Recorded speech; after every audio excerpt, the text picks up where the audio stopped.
Hello बच्चों, कैसे हैं आप सब। उम्मीद है कि आप लोग अच्छे ही होंगे। आज मैं आप सबों को संस्कृत का दूसरा चैप्टर लेके आई हूँ, जिसका नाम है पाटलिपुत्र वैभवम। क्या नाम है उसका? पाटलिपुत्र वैभवम। सबसे पहले मैं आप लोगों को जानकारी देना चाहती हूँ कि पाटली पाटली मीन्स क्या होता है? गुलाब। पाटल मीन्स क्या होता है संस्कृत शब्दों में? गुलाब। क्या होता है? गुलाब। तो पाटल मीन्स अगर गुलाब होता है तो सबसे पहले पटना में गुलाब की खेती होती थी, जिसके कारण पटना का नाम पाटलिपुत्र रखा गया है। उसी चैप्टर को आज मैं पढ़ाने वाली हूँ। आप लोग अच्छा से ध्यान से सुनिएगा, समझिएगा, और एक एक लाइन का हिंदी मैं आप लोगों को बारीकी से बताऊंगी। अगर इच्छा हो तो सभी छात्रों को मैं कहना चाहती हूँ कि आप लोग अगर कॉपी कलम लेके बैठे तो ये भी ठीक होगा। आइए, बिहार राज्यस्य राजधानी नगरम पाटलिपुत्रम सर्वेषु कालेषु महत्वम धारयत। तो इस संस्कृत का हिंदी है, बिहार राज्य की राजधानी पाटलिपुत्र सभी कालों में महत्वपूर्ण था। तो सबसे पहले हमको आप लोग ये बताइए कि बिहार राज्य की राजधानी कहाँ है? तो पटना। सभी कोई जानते होंगे कि बिहार राज्य की राजधानी पटना है। तो वही पटना के विषय में मैं आप लोगों को बताना चाहती हूँ कि बिहार राज्य की राजधानी पाटलिपुत्र सभी कालों में महत्वपूर्ण था। दूसरा लाइन का हिंदी है, अस्य इतिहासः सार्धसहस्रद्वय वर्ष परिमितः वर्तते। इसका इतिहास, किसका इतिहास? पटना का इतिहास। किसका इतिहास? पटना का इतिहास 2500 वर्षों का था। कितना हजार वर्षों का था? 2500 वर्षों का था।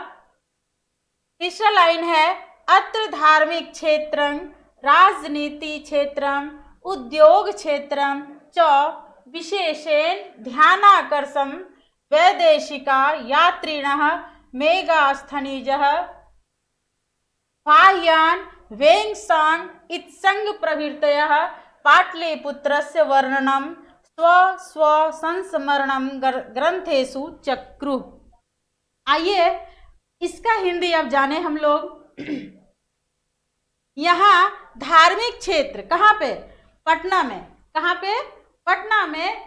यहाँ धार्मिक क्षेत्र, राजनीतिक क्षेत्र और औद्योगिक क्षेत्र विशेष ध्यानाकर्षण है। किस किस क्षेत्र में ध्यान आकर्षित है? धार्मिक क्षेत्र में, राजनीतिक क्षेत्र में और औद्योगिक क्षेत्र में विशेष ध्यानाकर्षण है।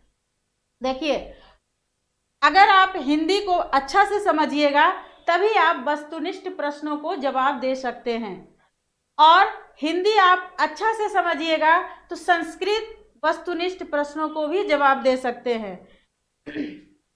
विदेशी यात्रीगण मेगास्थनीज, फाहियान, वेंगसांग इत्यादि पाटलिपुत्र का वर्णन अपने स्मरण से ग्रंथों में किए थे। देखिए, यहाँ वस्तुनिष्ठ प्रश्न में आ जाएगा कि विदेशी यात्रीगण कौन कौन थे। मेगास्थनीज, फाहियान, वेंगसांग। या तो इस तरह से पूछा जाएगा कि मेगास्थनीज कौन थे। 4 ऑप्शन दिया रहेगा, उसमें से एक सही रहेगा विदेशी यात्रीगण, तो उसमें आप लोगों को टिक कर देना है, या OMR सीट में गोल कर देना है। अब तो OMR सीट में ही गोल करना आता है।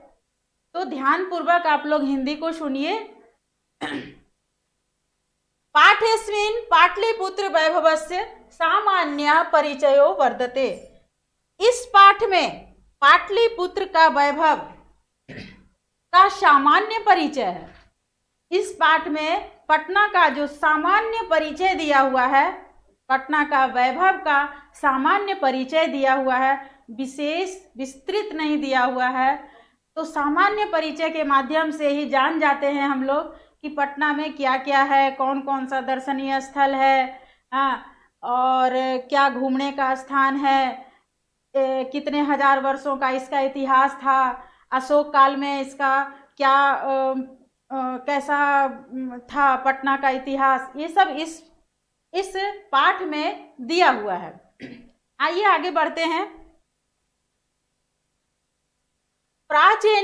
प्राचीनेषु भारतीयेषु नगरेष्वन्यतमं पाटलिपुत्र मनुगंगम वसिद्धिचित्रम महानगरम बभूव। अब इसका हिंदी है, प्राचीन भारतीय नगरों में गंगा के किनारे बसा हुआ पाटलिपुत्र महानगर अत्यंत और विचित्र था। तो अब हम लोगों को जानना है कि पटना कहाँ बसा हुआ है। हो सकता है वस्तुनिष्ठ प्रश्न में आ जाए कि पटना कहाँ बसा है, तो कहाँ बसा है, हिंदी इसका देखिए आंसर मिल रहा है, पटना गंगा के किनारे बसा है। पटना गंगा के किनारे बसा है, ये देखिए गंगा के किनारे बसा हुआ है। तो पाटलिपुत्र पहले महानगर था, महानगर है अभी, अत्यंत और विचित्र था। अब आइए संस्कृत की ओर। तो द्वितीय दामोदर गुप्तो नाम कवि कूटनीम ताख्ये काव्य कथयति। अब देखिए इसमें दामोदर गुप्त क्या कहते हैं, इसका हिंदी हुआ इसके बारे में, किसके बारे में, पटना के बारे में, किसके बारे में, पटना के बारे में दामोदर गुप्त, नाम याद रखिएगा दामोदर गुप्त, प्रश्न आने वाला है। दामोदर गुप्त नाम का एक कवि नामक काव्य का भी नाम आप लोग याद रखेंगे, कूटनीमन नामक काव्य में कहता है। अब ये बताइए काव्य को किसने लिखा है, कूटनीमन काव्य को किसने लिखा है। अगर प्रश्न आ जाए तो हम जवाब क्या देंगे, कूटनीमन काव्य को दामोदर गुप्त ने लिखा है। अगर फिर से प्रश्न आ जाए उलट के कि दामोदर गुप्त किस काव्य की रचना की है, तो फिर हम उस जगह क्या जवाब देंगे, तो क्या जवाब देंगे, कूटनीमन। आ गया समझ में। अब आइए संस्कृत की ओर। अस्ति महितल तिलकम सरस्वती कुल गृहम महानगरम नामना पाटलिपुत्रम परिभूत पुरंदर स्थानम। फिर से श्लोक के माध्यम से दामोदर गुप्त क्या कहना चाहते हैं, एक बार फिर श्लोक की ओर देखते हैं हम लोग। अस्ति महितल तिलकम सरस्वती कुल गृहम महानगरम नामना पाटलिपुत्रम परिभूत पुरंदर स्थानम। अब इस श्लोक के माध्यम से दामोदर गुप्त क्या कहे, इसका हिंदी हम लोग जानेंगे। पृथ्वी पर पाटलिपुत्र नामक नगर, धरती पर पाटलिपुत्र नामक नगर शिक्षा और वैभव की दृष्टि से, शिक्षा और वैभव की दृष्टि से अति गौरवशाली और किसके समान है, इंद्रलोक के समान है। किसके समान है, इंद्रलोक के समान है।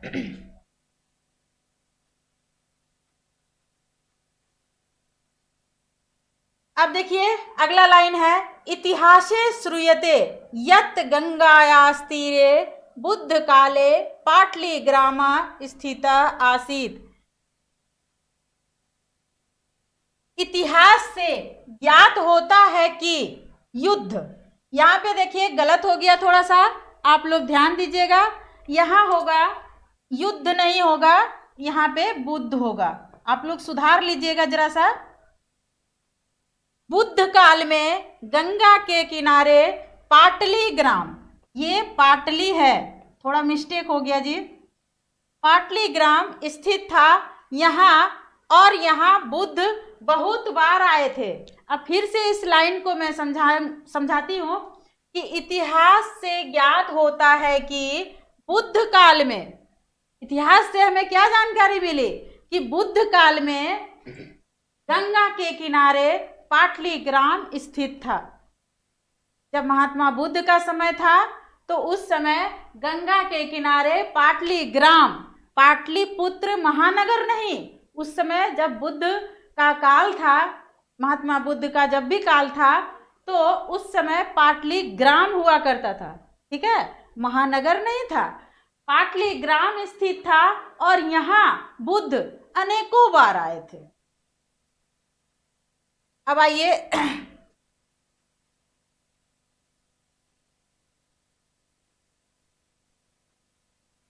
देखिए, तेन कथित मासीत यद ग्रामोयम महानगरम भविष्यति किंतु कलहस्य अग्निदाहस्य जलपुरस्य च भयात सर्वदा क्रांतम भविष्यति। अब देखिए इस लाइन का हिंदी है कि जब महात्मा बुद्ध का जो समय था तो उस समय महात्मा बुद्ध आए थे पाटली ग्राम, तो उन्होंने क्या क्या कहा था पटना के विषय में। अब इसकी जानकारी लेंगे हम लोग। उनके द्वारा कहा गया है कि यह ग्राम, कौन सा ग्राम? पाटली ग्राम। महात्मा बुद्ध कहा करते थे कि पाटली ग्राम, यह ग्राम महानगर बनेगा। ये जो पाटली ग्राम था उस समय, तो उस समय उन्होंने कह दिया था कि पाटली ग्राम महानगर बनेगा, किंतु कलह, अग्निदाह और बाढ़ के भय से हमेशा भयभीत रहेगा। यह उनका कथन था जी। वो पहले ही ये कह दिए थे कि पाटली ग्राम अभी तो है, लेकिन जब ये महानगर बनेगा तो किन किन चीजों से आक्रांत रहेगा, भयभीत रहेगा। किन किन चीजों से? तो आप लोग देखिए, कलह से रहेगा। ठीक है, कलह मीन्स लड़ाई झगड़ा, है ना, दंगा फसाद। कलह, फिर क्या है? अग्निदाह।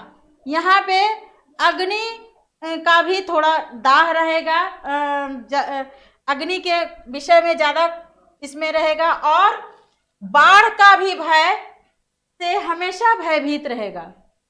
और आप लोग जानते ही होंगे कि पटना के आसपास बाढ़ से हमेशा ग्रसित रहा करता है पटना, आप लोग को खुद जानकारी होगी। आगे आइए। कालांतरेण पाटली ग्राम एव पाटलिपुत्रमिति कथितः। कुछ दिनों के बाद पाटली ग्राम ही पाटलिपुत्र के नाम से पुकारा गया। जब कुछ दिन हो गया तो पाटली ग्राम क्या हुआ? पाटलिपुत्र के नाम से पुकारा गया। अब है चंद्रगुप्त मौर्यस्य काले अस्य नगरस्य शोभा रक्षा व्यवस्था च अत्युत्कृष्टा सीदति। यूनान राजदूतः मेगास्थनीज स्वसंस्मरणेषु निरूपयति। देखिए, चंद्रगुप्त मौर्य के समय, चंद्रगुप्त मौर्य का नाम भी आप लोगों ने सुना होगा। चंद्रगुप्त मौर्य का जब समय था, उस समय जब शासन करते थे ये, तो चंद्रगुप्त मौर्य के समय में इस नगर की शोभा और रक्षा व्यवस्था अत्यंत उत्कृष्ट थी। उत्कृष्ट मीन्स ऊंची, अत्यंत उत्कृष्ट थी। जैसा कि यूनान के राजदूत कौन थे? मेगास्थनीज। यूनान के राजदूत कौन थे? मेगास्थनीज। जैसा कि यूनान राजदूत मेगास्थनीज ने अपने स्मरण में लिखा है। क्या लिखा है? यूनान के राजदूत मेगास्थनीज ने अपने स्मरण से क्या लिखा है? इस नगर का वैभव और सौंदर्य अशोक काल में अत्यंत उत्तम था। उन्होंने ये कहा था कि इस नगर का वैभव और सौंदर्य, सुंदरता, यहाँ की पाटलिपुत्र की सुंदरता जो है अशोक काल में अत्यंत उत्तम था। ये बात किसने कहा? याद रखिएगा, वस्तुनिष्ठ प्रश्न में आ सकता है। ये सब लाइन जो है बहुत ही इंपॉर्टेंट है। इस नगर का वैभव और सौंदर्य अशोक काल में अत्यंत उत्तम था। ये बात किसने कहा? यूनानी राजदूत मेगास्थनीज, है ना। फिर अगर इस तरह से प्रश्न आ जाए कि किसके काल में पाटलिपुत्र नगर का वैभव और सौंदर्य अत्यंत उत्तम था, तो हम किस काल का वर्णन करेंगे, किस काल का चर्चा करेंगे? अगर आ जाए चंद्रगुप्त मौर्य का शासनकाल, या तो आ जाए कि अशोक का शासनकाल, तो हम किस में मारेंगे टिक? कभी भी गलत नहीं करना। जब अशोक का शासनकाल था तो पटना नगर का वैभव और सौंदर्य बहुत उत्तम था, अत्यंत उत्तम था। और चंद्रगुप्त मौर्य का जब समय था, उसका शासनकाल जब था, तो उस समय की उस नगर की शोभा और रक्षा व्यवस्था, उस नगर की शोभा और रक्षा व्यवस्था अत्यंत उत्कृष्ट थी। दोनों में अंतर है जी। चंद्रगुप्त मौर्य का शासनकाल जब था तो पटना नगर का शोभा और रक्षा व्यवस्था अत्यंत उत्कृष्ट थी, लेकिन अशोक का जब शासनकाल था तो पटना नगर का वैभव और सौंदर्य अत्यंत उत्तम था।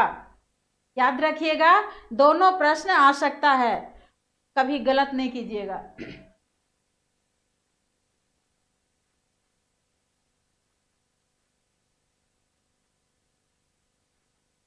आइए आगे।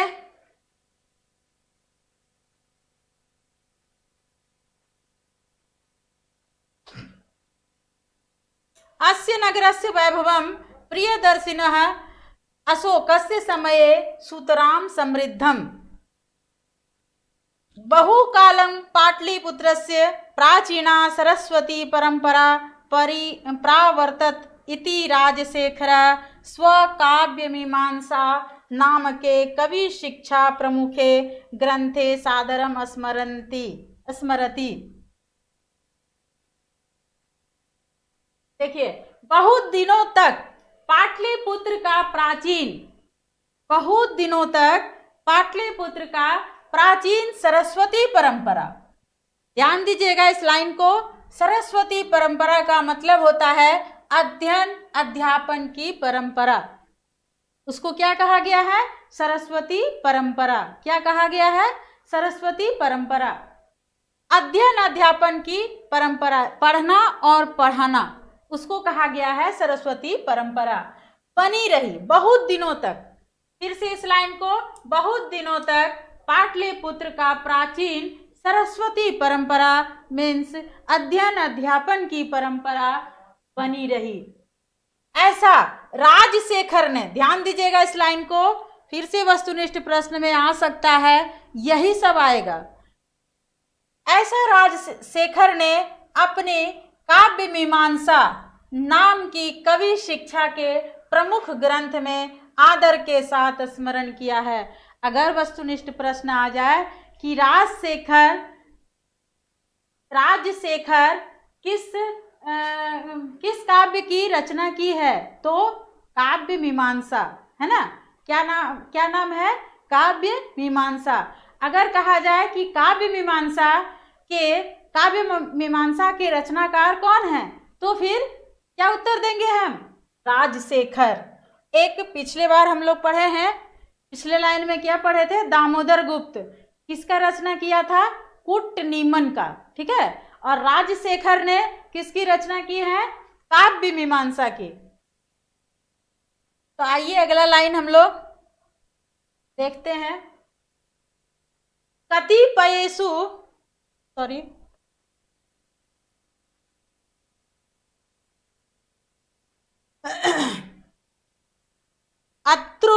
अत्रोपवर्ष वर्षाभिः पाणिनि पिंगलाभिः व्याडिः वर रुचि पतंजलि इह परीक्षिता ख्याति मोपजगमु। देखिए, यहाँ विश्व के मूर्धन्य विद्वान कौन कौन से विद्वान हैं? ध्यान दीजिएगा।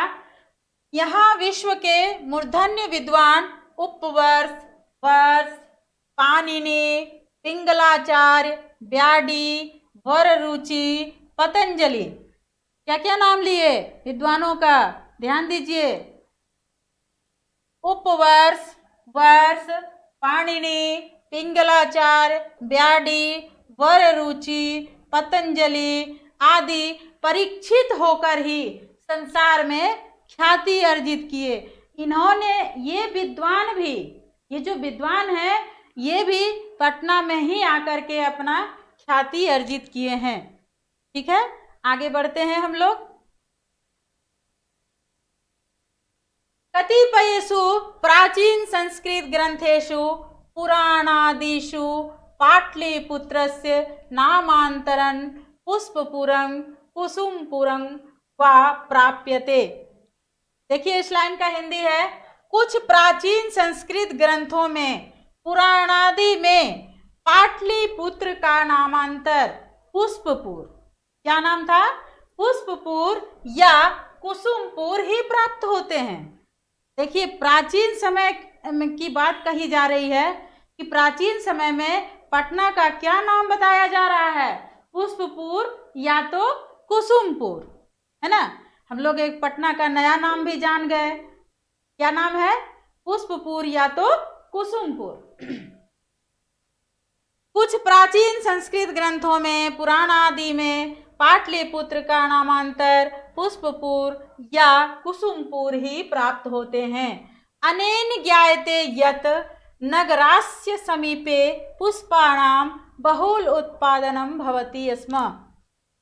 इससे ज्ञात होता है कि, इससे और क्या जानकारी मिलती है, ध्यान दीजिए आप लोग, और इससे क्या जानकारी मिलती है, इससे ज्ञात होता है कि इस नगर के समीप पुष्पों का अत्यधिक उत्पादन होता था। ये बात मैंने पहले भी कहा है कि गुलाबों की खेती होती थी, इसलिए यहाँ इस पाटली नाम रखा गया, इसका पाटलिपुत्र नाम रखा गया। इसके कारण यहाँ गुलाबों की खेती हुआ करती थी। इससे ज्ञात होता है कि इस नगर के समीप पुष्पों की अत्यधिक उत्पादन होता था। पाटलिपुत्रमिति शब्दोऽपि पाटल पुष्पाणां पुत्तलिका रचनामाश्रित्य प्रचलितः। पाटलिपुत्र शब्द भी गुलाब के फूल से पुत्तलिका, ध्यान दीजिएगा इस शब्द को, पुत्तलिका रचना की कला को लेकर ही बना और प्रचलित हुआ। देखिए पाटलिपुत्र शब्द भी, जो पाटलिपुत्र जो शब्द है वो किससे उत्पन्न हुआ है, पुत्तलिका रचना की कला को लेकर ही बना है और फिर प्रचलित हो गया। ठीक है। शरत काले नगरेस्मिन् कौमुदी महोत्सवः इति महान समारोह गुप्त वंश शासन काले अतीव प्रचलितः। इस नगर में शरद ऋतु में कौमुदी महोत्सव का महान समारोह गुप्त वंश के शासन काल में अति प्रचलित था। अब सबसे पहले हमको ये बताइए, हम लोग का पर्व कौन कौन सा है, प्रसिद्ध पर्व कौन है, हिंदुओं का प्रसिद्ध पर्व कौन है, तो कहा जाएगा तो होली है, दुर्गा पूजा है ना, दीपावली है। तो उसी प्रकार यहाँ पे जब गुप्त वंश का शासन काल रहा करता था तो उस समय कौन सा पर्व मनाया जाता था, तो यहाँ फिर से प्रश्न आ सकता है कि गुप्त वंश के शासन काल में कौन सा महोत्सव हुआ करता था। कौन सा महोत्सव है, कौमुदी महोत्सव। कौन सा महोत्सव, कौमुदी महोत्सव, जो किस ऋतु में हुआ करता है, शरद ऋतु में हुआ करता है। इस लाइन को ध्यान दीजिएगा, हो सकता है प्रश्न में आ जाए। अब आइए, तत्र सर्वे जना आनंद मग्ना अभुवन। उसी समय सभी लोग आनंद हो जाते हैं। क्या आप लोग अगर दशहरा आता है, दुर्गा पूजा आता है तो हम लोग क्या खुश होते हैं कि नहीं, दीपावली आता है तो भी हम लोग खुश हो जाते हैं क्योंकि पर्व आ रहा है, स्कूल में छुट्टियां होती है ना। तो उसी प्रकार अच्छा कौमुदी महोत्सव अगर यहाँ मनाया जाएगा तो क्या यहाँ के लोग नहीं खुश होंगे? जरूर खुश तो होंगे ही। संप्रति दुर्गा पूजा अवसरे तादृशः एव समारोह दृश्यति। अभी भी दुर्गा पूजा के अवसर पर यहाँ उसी प्रकार का समारोह देखा जाता है। जब दुर्गा पूजा का समय हुआ करता है तो यहाँ पाटलिपुत्र में यानी पटना में कौमुदी महोत्सव का समारोह देखा जाता है। ठीक है, आगे बढ़ते हैं हम लोग। कालचक्रवशाद यद्यपि मध्यकाले पाटलिपुत्रम वर्ष सहस्त्र परिमितं जीर्णता मन बभूत। परिवर्तित समय के कारण मध्यकाल में पाटलिपुत्र लगभग 1000 वर्ष पर्यंत इसका विकास रुक गया था। अब कहने की बात है, सोचने की भी बात है। यहाँ देखिए क्या कहा गया है, जब धीरे धीरे समय बदलता गया तो परिवर्तित समय के कारण मध्यकाल जब आया तो पाटलिपुत्र लगभग 1000 वर्ष पर्यंत इसका विकास रुक गया। इसका विकास क्या हो गया? रुक गया। आगे आइए। तस्य संकेतः अनेकेषु साहित्य ग्रंथेषु मुद्रा राक्षसादिषु लभ्यते। इसका संकेत अनेक साहित्य ग्रंथों में, मुद्रा राक्षस आदि ग्रंथों में मिलते हैं। मुगल वंश शासन काले अस्य नगरस्य समुद्धारो जातः। मुगल वंश के समय इस नगर का उद्धार हुआ। जब मुगल वंश का शासन काल आया तब इस नगर का उद्धार होना शुरू हुआ। अब आगे आइए। आंग्ल शासन काले च पाटलिपुत्रस्य सुतरां विकासो जाता। और अंग्रेजी शासन काल में पाटलिपुत्र का शीघ्र विकास हुआ। और जब अंग्रेजों का शासन काल आया तो पाटलिपुत्र का तो विकास होना और भी जल्दी शुरू हो गया, है ना। अयं च शब्दः नगरमिदं मध्यकाले एव पटनेति नामना प्रसिद्धि मगात्। नगर के मध्यकाल में ही इसका पटन नाम प्रसिद्ध हुआ। ठीक है, जब मध्यकाल आया तो पटना का क्या नाम प्रसिद्ध हो गया? पटन। पटन, पटन नाम प्रसिद्ध हुआ। अयं च शब्दः पत्तनमिति शब्दात् निर्गतः। यह शब्द पत्तन शब्द से निकला है। हो सकता है प्रश्न आ जाए कि पटन शब्द की उत्पत्ति कैसे हुई, तो कैसे हुई? किस शब्द से हुई? पत्तन शब्द से हुई। किस शब्द से हुई? पत्तन शब्द से पटन की उत्पत्ति हुई। नगरस्य पालिका देवी पटन देवीति अद्यापि पूज्यते। नगर को पालने वाली देवी पटन देवी आज भी पूजी जाती है। सुना होगा आप लोगों ने कि पटना में पटन देवी का मंदिर है ना।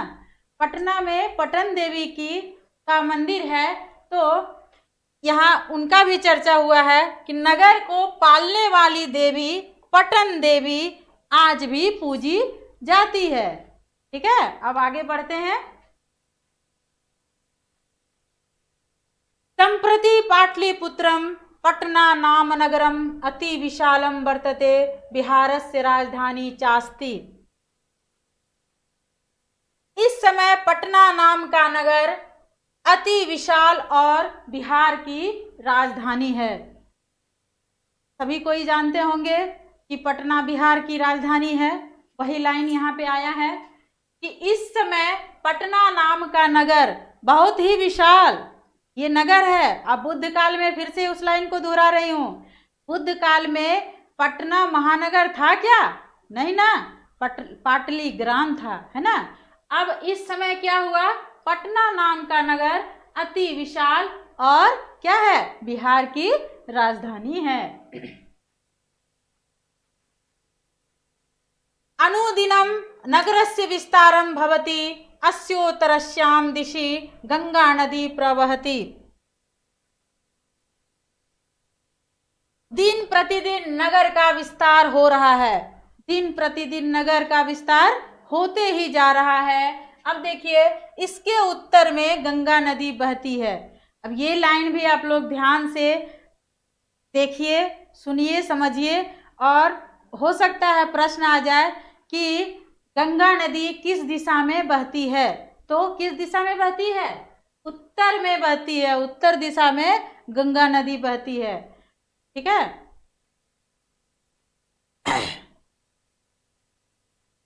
तस्या उपरि गांधीर सेतुर्नाम एशिया महादेशस्य दीर्घतमः सेतु किंच रेल यान सेतुरपि निर्मीयमाणो वर्तते। देखिए, गंगा नदी उत्तर दिशा में बहती है। इसके ऊपर इस गंगा नदी के ऊपर गांधी सेतु नाम का एशिया महादेश का सबसे बड़ा सेतु है। ये लाइन भी प्रश्न बन रहा है और प्रश्न आ भी सकता है। बार बार हम संकेत कर रहे हैं कि प्रश्न बनेगा, प्रश्न का उत्तर आप लोग देते जाइएगा। इसके ऊपर गांधी सेतु नाम का एशिया महादेश का सबसे बड़ा सेतु है। प्रश्न बन सकता है, एशिया महादेश का सबसे बड़ा सेतु का नाम क्या है? क्या नाम है जी? गांधी सेतु। क्या नाम है? गांधी सेतु। किंतु रेलवे सेतु अभी निर्माणाधीन है। कहा जा रहा है कि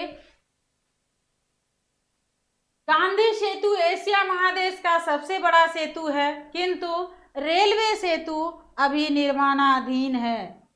रेलवे सेतु अभी निर्माणाधीन है। आगे बढ़ते हैं। नगरेस्मिन् उत्कृष्ट संग्रहालय उच्च न्यायालय सचिवालय गोलगृहं तारामंडलम जैविकोद्यानम मौर्यकालिकः अवशेषः महावीर मंदिरम इत्येते दर्शनीया सन्ति। अब यहाँ इस लाइन में कहा जा रहा है कि पटना में कौन कौन सा दर्शनीय स्थल है। आइए उस दर्शनीय स्थल के बारे में हम लोग जानें। इसकी अच्छी संग्रहालय, उच्च न्यायालय, ध्यान दीजिएगा क्या क्या है। इसकी अच्छी संग्रहालय, उच्च न्यायालय, सचिवालय, गोलघर, तारामंडल, जैविक उद्यान, मौर्यकालीन अवशेष, महावीर मंदिर दर्शनीय है। क्या क्या है? ध्यान देने की बात है। प्रश्न भी अगर लघुत्तरीय प्रश्न में भी आ जाता है तो आप लोग जवाब दे दीजिएगा। इसकी अच्छी संग्रहालय, उच्च न्यायालय, सचिवालय, गोलघर, तारामंडल, जैविक उद्यान, मौर्यकालीन अवशेष, महावीर मंदिर दर्शनीय है। आगे बढ़ते हैं।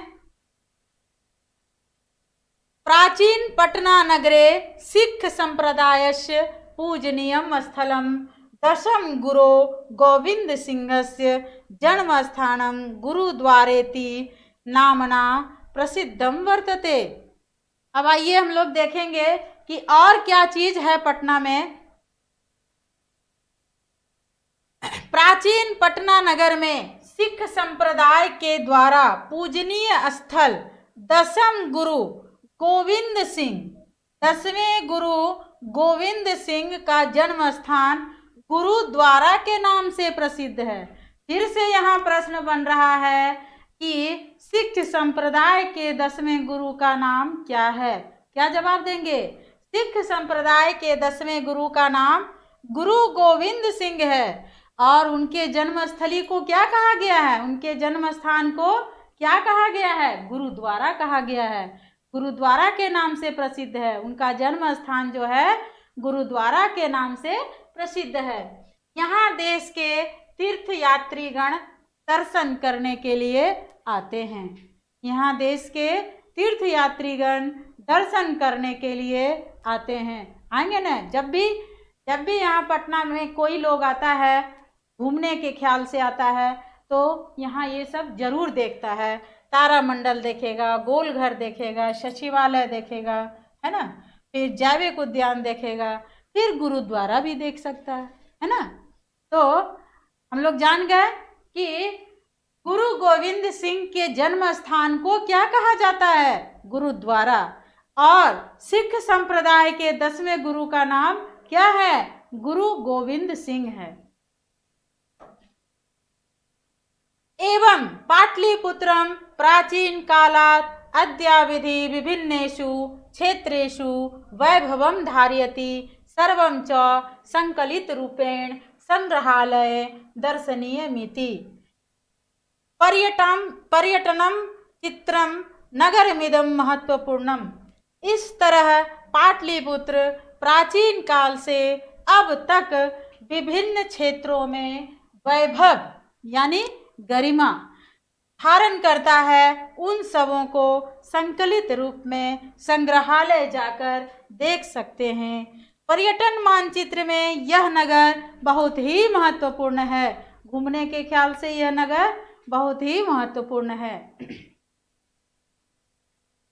अब आइए इसी चैप्टर का वस्तुनिष्ठ प्रश्न, जो मैं बार बार बोलती जा रही थी कि आएगा वस्तुनिष्ठ प्रश्न में ऐसे जवाब देना। तो देखिए अभी तुरंत आप लोग जवाब देते जाइएगा। मैं प्रश्न करती हूँ। पाटलिपुत्र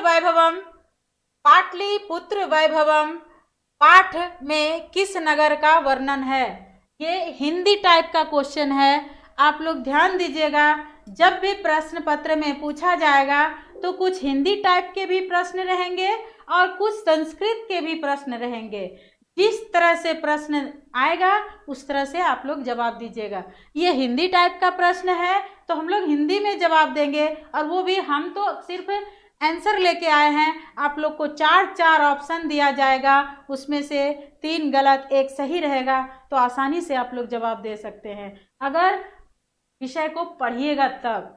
अगर आप लोग टॉपिक को पढ़िएगा, चैप्टर को पढ़िएगा ध्यानपूर्वक, तो आप लोग जवाब देने में कभी नहीं हिचकिएगा।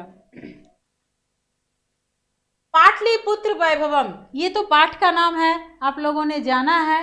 पाठ का नाम है। पाठ में किस नगर का वर्णन है बताइए। अभी जो हम पाठ पढ़ाए हैं उसमें किस नगर का चर्चा किया गया है? किस नगर का चर्चा किया गया है? तो पाटलिपुत्र का। किस नगर का किया गया है? पाटलिपुत्र का। अगर ऑप्शन में आ जाए पटना का, तो क्या उसमें सही जवाब देंगे कि नहीं? पाटलिपुत्र नहीं रहे, पाटलिपुत्र अगर ना रहे, ना लिखा रहे, तो अगर वहाँ लिखा रहे पटना का, तो हम जवाब देंगे कि नहीं? तो ऐसा नहीं कि उत्तर तो पाटलिपुत्र का है। कुछ बच्चे ऐसे कंफ्यूज हो जाते हैं कि हम तो याद करके आए हैं भाई पाटलिपुत्र, और क्वेश्चन में आ गया पटना। तो ऐसा नहीं करना है। पटना जो है वही पाटलिपुत्र है। आप लोग अगर पटना आया तो पटना में भी आप लोग टिक कर सकते हैं। ठीक है। दूसरा प्रश्न है, पाटलिपुत्र किस राज्य की राजधानी है? ये तो सबसे अच्छा क्वेश्चन है, बहुत ही हल्का क्वेश्चन है कि पटना यानी पाटलिपुत्र किस राज्य की राजधानी है? किस राज्य की है? बिहार की है। बिहार की राजधानी कहाँ है? पटना है, यानी पाटलिपुत्र है। तीसरा प्रश्न है, पाटलिपुत्र किस नदी के किनारे स्थित है? ये भी जवाब आप लोग आसानी से दे सकते हैं कि पटना जो है किस नदी के किनारे है? किस नदी के किनारे है? गंगा नदी के किनारे है। आइए चौथा प्रश्न, पाटलिपुत्र का बुद्ध काल में नाम क्या था? ये बार बार हम बताए जा रहे थे कि बुद्ध काल में पाटलिपुत्र का क्या नाम था? पाटलीग्राम। क्या नाम था? पाटलीग्राम। यहाँ सुधार दीजिएगा आप लोग, पाटलीग्राम।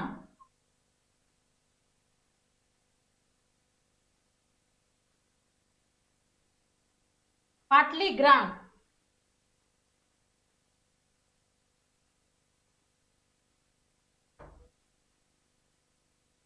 फिर आइए पांचवा प्रश्न, नगर का पालिका देवी कौन है?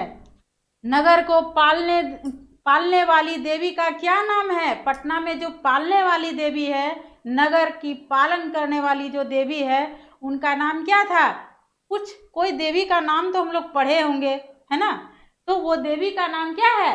पटन देवी। यहाँ पटन देवी का मंदिर है, इनको लोग यहाँ पूजा करते हैं, है ना? कुटनिमन के रचनाकार कौन हैं? ये भी हम बताए जा रहे थे कि आप लोग अंडरलाइन कर दिए थे हम, ध्यान दीजिएगा। कुटनिमन के रचनाकार, रचनाकार का मतलब होता है लेखक, किसको, कौन से लेखक हैं, क्या नाम है लेखक का वो बताना है। पुट्टनिमन के रचनाकार कौन है, दामोदर गुप्त, है ना। पुट्टनिमन के रचनाकार कौन है, दामोदर गुप्त। आप लोग जवाब भी देते जाइएगा। गांधी सेतु पुल कहाँ स्थित है, गांधी सेतु पुल पता है ना कि एशिया का सबसे बड़ा सेतु है, सबसे बड़ा सेतु है, उसका नाम क्या है, गांधी सेतु पुल। वो कहाँ है ये पूछा जा रहा है, कहाँ है, पाटलिपुत्र यानी पटना में है। कहाँ है, पाटलिपुत्र में है।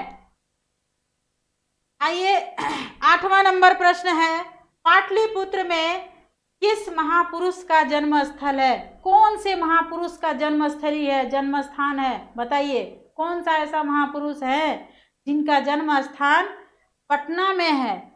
तो कौन से हैं, गुरु गोविंद सिंह। कौन से हैं, गुरु गोविंद सिंह। ध्यान से देखिए आप लोग। आगे आते हैं, 9वां प्रश्न है, सिखों के 10वें गुरु कौन थे, सिख संप्रदाय के 10वें गुरु कौन थे, कौन थे जी, गुरु गोविंद सिंह।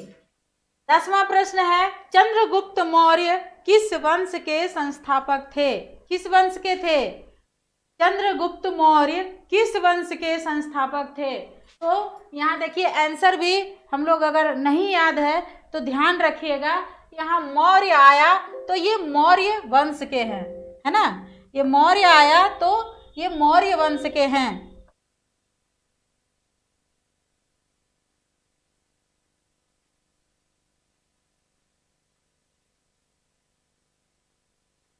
देखिए मौर्य वंश है ना, चंद्रगुप्त मौर्य किस वंश के संस्थापक थे, तो ये मौर्य वंश है। पटना के किस दिशा में गंगा नदी बहती है, पटना के किस दिशा में गंगा नदी बहती है। ये भी बात हम बार बार बताए जा रहे थे, दिशा के बारे में भी पूछा जाएगा कि किस दिशा में पटना में गंगा नदी बहती है। तो किस दिशा में बहती है जी, उत्तर दिशा में बहती है। आइए 12वां नंबर क्वेश्चन, यूनान का राजदूत कौन था, यूनान का राजदूत कौन था, मेगास्थनीज। कौन था जी, मेगास्थनीज। गोल घर कहाँ है, सबसे अच्छा क्वेश्चन, गोल घर कहाँ है जी, पटना में है, यानी पाटलिपुत्र। अगर पटना में यहाँ दिया है और क्वेश्चन अगर वहाँ पे आ जाए बिहार बोर्ड में कि पाटलिपुत्र में है तो हम उसमें जवाब देंगे कि नहीं। 14वां प्रश्न है, पाटलिपुत्र का इतिहास कितना वर्ष पुराना है, 2500 वर्ष, 1000 वर्ष, 2500 वर्ष। 15वां क्वेश्चन है, कौमुदी महोत्सव कहाँ मनाया जाता है, कौमुदी महोत्सव कहाँ मनाया जाता है, तो पाटलिपुत्र में, है ना। कहाँ मनाया जाता है, पाटलिपुत्र में। ये किस ऋतु में मनाया जाता है, अगर क्वेश्चन यहाँ पे बदल दे कि कौमुदी महोत्सव किस ऋतु में मनाया जाता है, तो हम जवाब क्या देंगे उसमें, शरद ऋतु। किस ऋतु में, शरद ऋतु में मनाया जाता है। किसके शासन काल में पाटलिपुत्र की शोभा तथा रक्षा व्यवस्था अति उत्कृष्ट थी, किसके शासन काल में पाटलिपुत्र का शोभा और रक्षा व्यवस्था अति उत्कृष्ट थी, अत्यंत उत्कृष्ट थी। तो चंद्रगुप्त मौर्य के शासन काल में पटना नगर का शोभा और रक्षा व्यवस्था अत्यंत उत्कृष्ट थी। हम बताए थे अशोक काल और चंद्रगुप्त मौर्य का शासन काल हम बताए थे ना, वही प्रश्न यहाँ पे आ गया। एशिया महादेश का सबसे बड़ा सेतु कौन सा है, कौन सा है, गांधी सेतु। कौन सा है, गांधी सेतु है।